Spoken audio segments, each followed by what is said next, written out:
স্পষ্টকৈ অসম চৰকাৰৰ ভাৰত চৰকাৰক জনাই দিব বিচাৰিছোঁ। সম্পত্তি পূৰ্বপুৰুষসকলে আমাৰ পূৰ্বপুৰুষসকলে ধৰ্মীয় সংখ্যালঘুসকলৰ অৰ্থনৈতিক উন্নয়নৰ কাৰণে, শৈক্ষিক উন্নয়নৰ কাৰণে, সামাজিক উন্নয়নৰ কাৰণে এই সম্পত্তিখিনি দান কৰি থৈ গৈছে আল্লাহৰ। আৰু এই সম্পত্তিৰ জৰিয়তে আজি সমগ্ৰ ভাৰতবৰ্ষতে লাখ লাখ ধৰ্মীয় সংখ্যালঘুসকলে উপকৃত হৈছে, সামাজিকভাৱে, অৰ্থনৈতিকভাৱে, শৈক্ষিকভাৱে আজি উপকৃত হৈছে। আজি এই নৰেন্দ্ৰ মোদী চৰকাৰখনে, ভাৰত চৰকাৰে আজি বিভিন্ন কোম্পানী বিক্ৰী কৰি দিয়ে। আজি তেওঁলোকে শেষত গৈ চৰকাৰখনে যেতিয়া বিভিন্ন সমস্যাত পৰিছে, এতিয়া মুছলমানৰ সম্পত্তিখিনি কেনেকৈ কাঢ়িব পৰা যায়, ওৱাকফ সংশোধনী আইন বনাই পেলাই এই সম্পত্তিখিনি তেওঁলোকে কেনেকৈ ল'ব পৰা যায় তাৰ এটা প্লেনিং কৰি এই আইন আনিছে। গতিকে আমি স্পষ্টকৈ কৈছোঁ, এই আইন আমি নামানো। এই আইনৰ বিৰুদ্ধে প্ৰবল আন্দোলন আৰম্ভ হৈছে, এই আইনৰ বিৰুদ্ধে আন্দোলন চলি থাকিব। আৰু এই প্ৰয়োজনত আমি উচ্চতম ন্যায়ালয়ৰ কাষতে আমি যাবৰ কাৰণে আমি সিদ্ধান্ত গ্ৰহণ কৰিছোঁ। গতিকে এই আইনৰ বিৰুদ্ধে, আইন যি আনিছে এই বাতিলৰ বিৰুদ্ধে আমি আইনগত যুঁজ চলাম, গণতান্ত্ৰিকভাৱে ৰাজপথত যুঁজ চলামেই, আৰু আমি আইনগতভাৱে যুঁজ চলাম।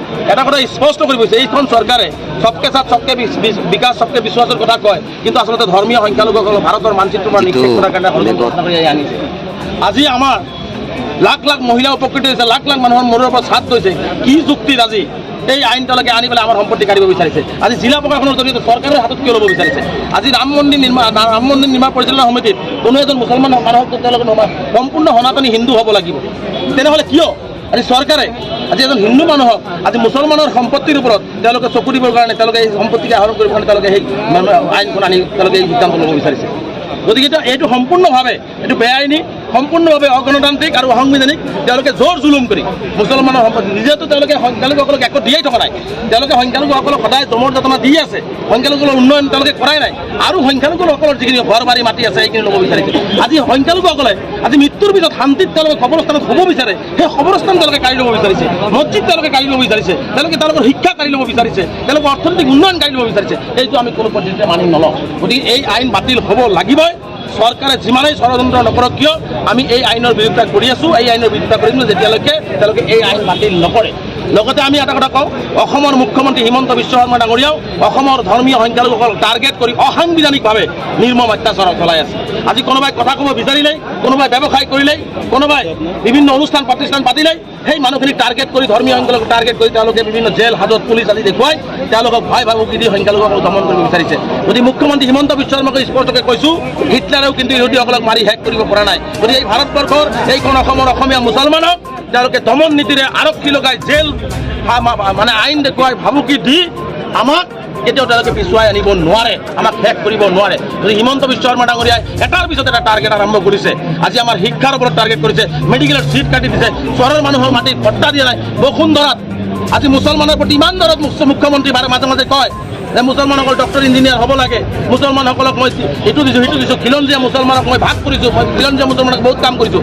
খিলঞ্জীয়াই কওক, খিলঞ্জীয়াই কওক, আজি মাটি কিনিবৰ কাৰণে মুছলমানসকলে হিন্দু মানুহৰ ঘৰত যাব নোৱাৰে, মাটি তেওঁলোকে কিনিব নোৱাৰে।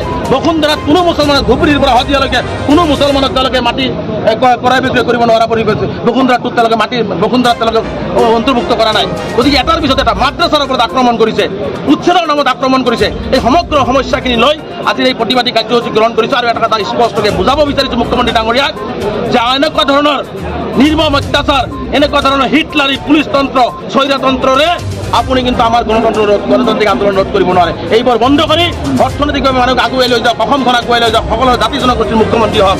মুখ্যমন্ত্ৰীয়ে নিজৰ চকীখন গৰিমা নষ্ট কৰিছে। আজি দুখ লাগে, এইজন মুখ্যমন্ত্ৰী আছে ভয়াতুৰ মুখ্যমন্ত্ৰী। আজি সমগ্ৰ ভয় খাই মুখ্যমন্ত্ৰী আমচুৰ আন্দোলনক ভয় খাই সমগ্ৰ ডিজিপিৰ জৰিয়তে সমগ্ৰ জিলাৰ আৰক্ষী অধীক্ষকসকলক নিয়োগ কৰি আজি আমচুৰ কৰ্মকৰ্তাসকলক জিলাই জিলাই আটক কৰিছে, ৰাতিৰ পৰা আবদ্ধ কৰি ৰাখিছে, ঘৰত গৈ পুলিচ অত্যাচাৰ কৰিছে। মোৰ ঘৰতো বঙাইগাঁও পুলিচ গৈ ৰাতি বিচাৰি ফুৰিছে। গতিকে এই ধৰণৰ পুলিচ ৰাস্তা চলাই পেলাই আমাৰ কণ্ঠ ৰোধ কৰিব বিচাৰিছে।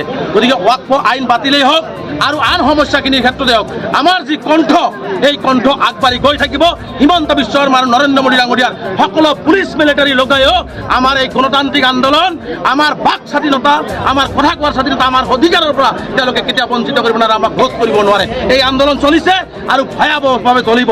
আমি কৰিমগঞ্জ, ধুবুৰী, বৰপেটা, দৰং, আমাৰ লখিমপুৰ, হোজাইত আমি এই মাহতে ব্যাপক জনগণৰ জৰিয়তে প্ৰতিবাদী আন্দোলনৰ জৰিয়তে অসম চৰকাৰৰ মেচিনাৰীক আমি বুজাই দিম যে আমচুৰ শক্তি কিমান আছে। গণতান্ত্ৰিকভাৱে আমি অসম চৰকাৰৰ ভাৰত চৰকাৰক দেখুৱাই দিম।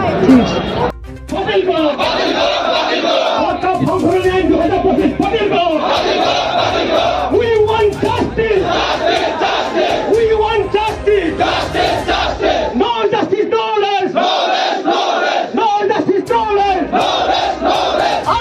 ঘৃণাভাৱ